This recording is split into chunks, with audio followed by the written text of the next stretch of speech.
Здравейте, казвам се Димитър Тодоров и искам да представя днес два възела, които използвам при направата на повод от флуорокарбон. Флуорокарбонът се наложи през последните години с две основни негови предимства. Той пречупва много малко светлината във водна среда, практически невидим е, незабележим за хищника, плаши много по-малко хищника, отколкото употребата на плетено влакно или на монофил и в същото време е много износоустойчив и може да се използва с успех като повод, като лидер при риболов в каменист терен, с камъни, миди и други такива елементи на дънния грунт, които имат способността да режат лесно плетеното влакно. В долната част на повода от флуорокарбон аз използвам обикновена карабинка, която привързвам с възел Uninode. Значи, обикновено ползвам повод с дължина около 80 см, 1,20 м. Това е една така универсална дължина в моите условия за флуорокарбонов повод. Отрязвам си необходимото парче. И ето как изглежда възел Uninode. Карабинката в лява ръка, прекарваме влакното през ухото, отдолу, така, и правим така, бримка. След това връщаме обратно от горната страна, ето така, от горната страна, и в тази бримка завиваме влакното 3 или повече пъти. Аз използвам 3 пъти, това е достатъчно. Веднъж, два, три. Така, ето образувания възел. Пристягам възела, подреждам витките внимателно и прибирам възела към карабинката. Така, пристягам, отрязвам излишния край. Uninode. Достатъчно здрав възел, много лесен за направа, с който се привързва флуорокарбонов повод или флуорокарбоново влакно към крайни елементи, към карабинка, към вирбел с карабинка, към халка.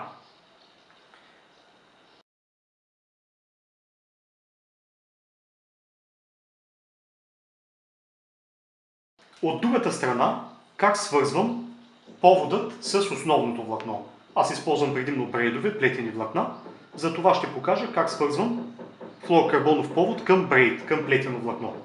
Правим бримка от повода.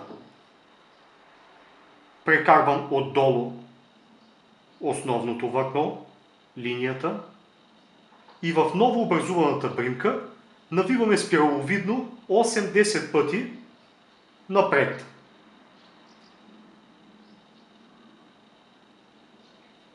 Така, броим.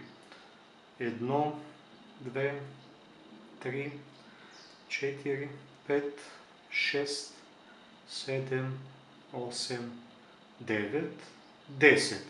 Обръщам основното влакно и връщам обратно 10 витки, като засичам в образуваните спираловидни витки. В обратната посока, засичам обратно. 4, 5, 6, 7, 8, 9, 10. Още веднъж. В образувалата се бримка от повода прекарвам отдолу основната линия. Ето как изглежда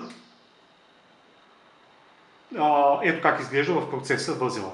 Прибирам внимателно витките на основната линия, като ги подреждам. Така.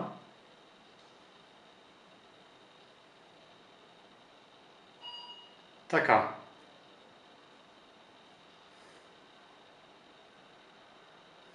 До този момент е така.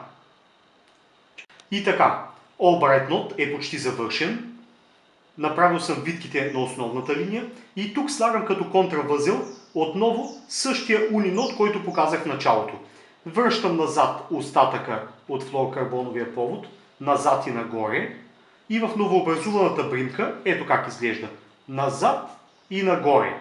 и в новообразуваната бринка правя 2 витки. 1, 2. Така. Това е унинод на самото флуорокарбоново влакно на повода, който слагам като контравъзел след намотките от плетеното влакно. Така. Полезно е да имаме трета ръка, но не всички имаме трета ръка. Пристягам внимателно възела. Отрязвам излишните краища.